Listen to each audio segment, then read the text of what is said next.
दोस्तों, क्या आपकी सिलाई मशीन भी टाप करती है या धागा तोड़ती है या दाना देती है? तो आज के वीडियो में हम आपको बताने वाले हैं शटल और गज की टाइमिंग कैसे मिलाएं, और अगर आपकी मशीन के शटल की टाइमिंग आउट है तो इसको घर बैठे कैसे सही करें। तो इसके लिए हमने सबसे पहले निडल प्लेट के दोनों स्क्रू खोल देने हैं। देखिए, हमने पेचकस लेना है और यहाँ से इस तरह से स्क्रू खोलने हैं और ये वाला स्क्रू भी हमने खोल देना है। जब तक आप फटाफट से वीडियो को लाइक करके शेयर भी कर दीजिए। अगर आप चैनल पर पहली बार आए हैं तो सब्सक्राइब भी कर लीजिए। फिर हमने प्रेशर फूट को भी खोल देना है। फिर ये जो मशीन के तीत होते हैं इनके दोनों स्क्रू भी हमने खोल देने हैं। तो अब यहाँ पर आप ध्यान से देखें, ये जो शटल का हुक होता है, तो जब हम मशीन का व्हील घुमाएंगे यानी मशीन का पहिया घुमाएंगे तो ये इसका हुक इस तरह से आगे को जा रहा है, ये देखें, और साथ में निडल भी इसकी ऊपर को उठ रही है।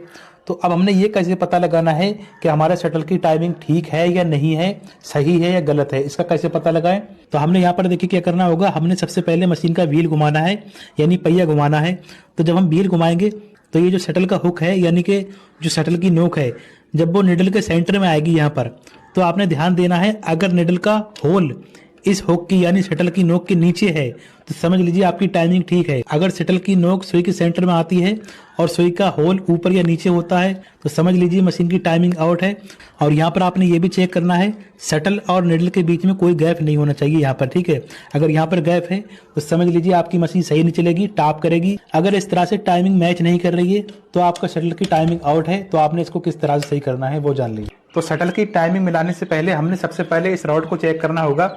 हमने ये देखना होगा हमारी ये जो निडल होती है ये सही है या नहीं है, क्योंकि होता क्या है, कई बार आपकी निडल ऊपर या नीचे होती है तो उसकी वजह से भी आपके शटल की टाइमिंग आउट हो जाती है। तो सबसे पहले हमने यहाँ पर कैसे पता लगाना है कि आपकी सुई ऊपर है या नीचे है, उससे पहले हमने फ्रंट प्लेट को खोल देना है। तो अब देखें, सबसे पहले हमने ये चेक करना होगा हमारी निडल सही पोजीशन में है या नहीं है। तो उसके लिए आपने यहाँ पर ध्यान से देखना होगा। तो अब जैसे कि मैं मशीन का व्हील घुमाऊंगा और निडल को नीचे लेकर आता हूँ, बिल्कुल नीचे लेकर आता हूँ, ठीक है। तो अब अगर आप यहाँ पर ध्यान से देखेंगे तो ये इसकी निडल नीचे आ चुकी है। तो अब हमने ये कैसे पता लगाना है हमारी निडल नीचे है या ऊपर है? तो बस आपने यही देखना है, जो निडल की नोक होती है ना, तो बस ये जो शटल की किनार है यहाँ से करीब 1 या 1.5 सूत नीचे होनी चाहिए।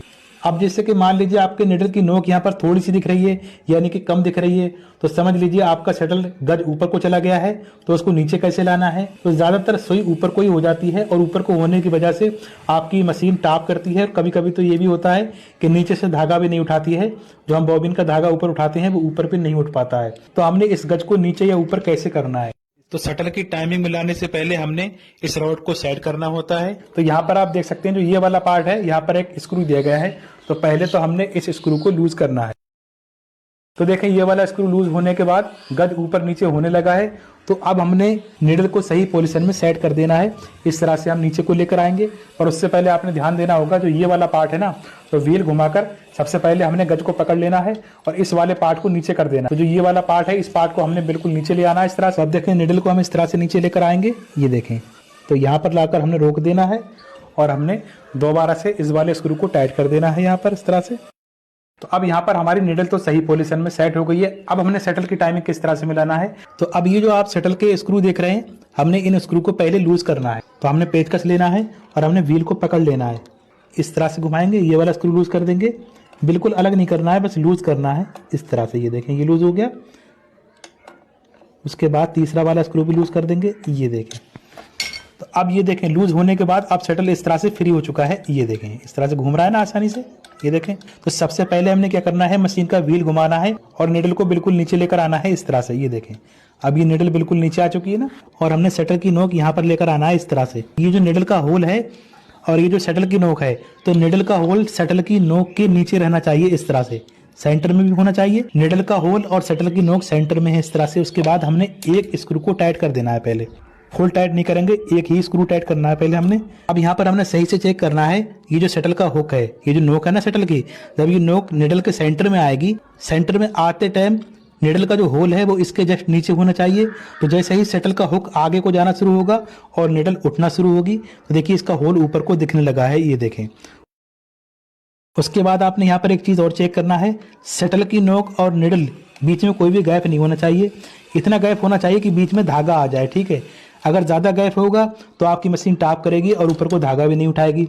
और अगर आपके शटल की नोक और निडल टकरा के चलेगी, बिल्कुल मिलकर चलेगी, तो आपकी मशीन धागा तोड़े और भी बहुत सारी प्रॉब्लम्स होने लगेंगी। उसके बाद हमने क्या करना है, हमने शटल के दोनों स्क्रू टाइट कर देने हैं। उसके बाद हमने मशीन के तीथ भी लगा देने हैं, फिर हमने प्रेशर फुट भी लगा देना है और ये वाले स्क्रू यहाँ पर लगा देना है।